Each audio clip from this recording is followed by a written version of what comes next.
Hello. This tutorial will teach you how to create a skybox using TerraGen Classic for Urban Terra or any Quake 3 based engine. Now the first step to creating a skybox is to, of course, download TerraGen. You can do that from planetside.co.uk, and all you do is click this TerraGen Classic link and select download for Windows or download for Mac, depending on your operating system.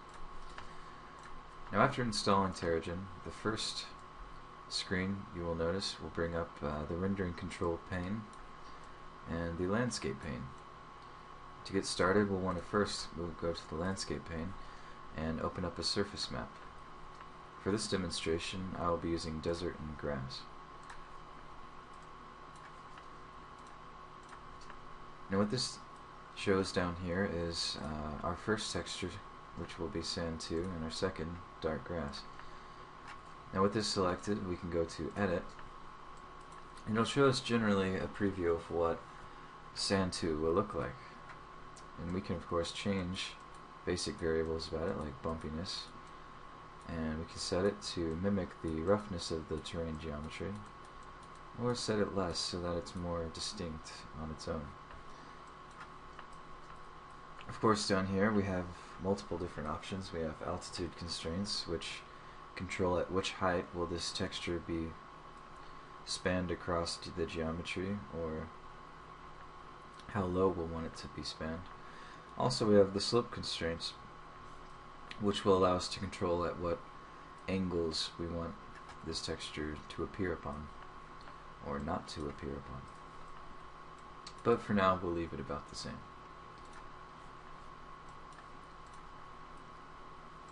Now the next step would probably be to generate some terrain, so we have something to look at and work off of. So first we'll go to generate terrain, and there's several different options we have here for methodology of how to create the terrain. For now though, we'll just do subdivide and displace 2. And you have several different options here, but I'm sure enough experimentation you'll figure out what they do. And down here we have the size of features, which will just increase a little bit, which will cause our mountains to be bigger and our ravines to be bigger. And then we'll just go to generate terrain. Now you can see here that it created a grayscale map of what our terrain will roughly look like, the white being the tallest points and the black being the lowest, and the gray being everything in between. Now with this created, we can go to view sculpt, and what this pane allows us to do is custom modify our grayscale map. And you do this by left clicking, and this will cause the land to be raised, or right clicking, which causes the land to be lowered. Now if you go deep enough, there is actually water usually, and we can even go even lower by right clicking and create ponds and lakes. What I'm going to do here though is create some mountain ravines. Let me crank up the tool effect and create some bigger mountains around our lakes here, around our scenery, and we'll just leave it with about that. That'll work. Now that we have that set, we can actually go here to the water, and this allows us to set watercolor, the amount of reflections, the types of waves that will be rendering on top of our water, the amount of visibility and so forth, and some other different things. Reflectivity, which I'm going to turn up a little bit, and the color, the fog, basically diffuse, light fog anyway, and some different variations of foam around the outside. What I'm going to do though is just set the water level. I think I want to do a little bit higher than it is right now, so I'll go ahead and set it to 20 and click update. As you can see, it raised the blue, and the water is much higher now. So the next step would be to modify the clouds, and what we're going to do is open this cloudscape pane, and I personally prefer to use the 3D method of rendering, and you can edit the cloud color, which right now is about gray, which is fine for this demonstration. We can go to generate, and this will set you can set different things like cloud size and so forth, which I personally prefer larger clouds for what I do. And we'll go with this one. This one looks good. And you can set how much it darkens the light from above, from the sun. I'm going to turn this up a bit. This will cast shadows on the ground, actually, I believe. And,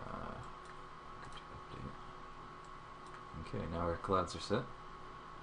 You can also set the altitude and the overall sky size, but I'm not going to mess with that yet for time's sake. And you can also set the atmospheric color.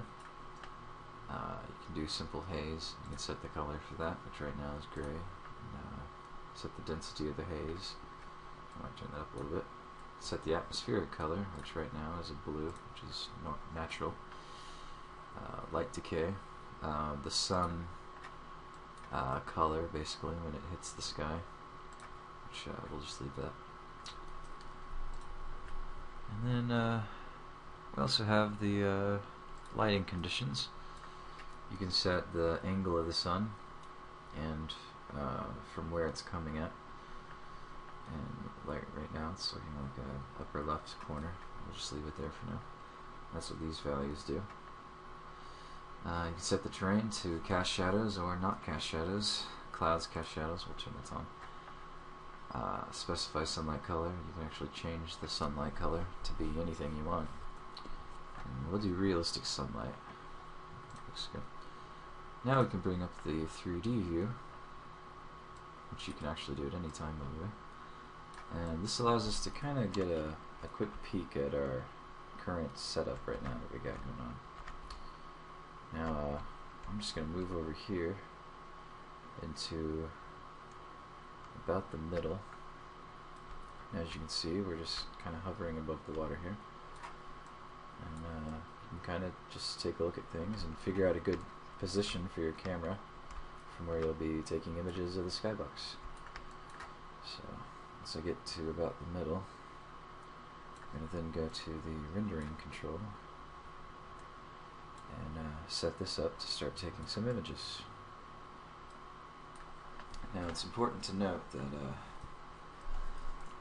the way a skybox works is by 6 images put together to create the skybox, because a box has 6 faces. Now you can look at a image here I've got pulled up, which is the Nightball skybox. As you can see, we have our right image, our upper sky image, the down image, which is the floor, the front, and then the back. And you can see how they all kind of connect to each other. They're all seamless, and it looks like just a continuation. But if you were to bend these around in 3D and add the left side, which is not displayed here, it would create a box, a skybox. And you couldn't even tell that it was a box. So, to achieve that effect, you want to be sure to set a decent fixed height above the ground. And you want to set all your target positions to 0. Set that to 0. Okay. Set these all to 0 too. Camera position. Alright, now another important thing to set up is the go to camera settings, and make sure your zoom magnification is at 1, because you want it so that these lines here are going at perfect 45 angles from each other. Alright. This concludes part 1 of the tutorial.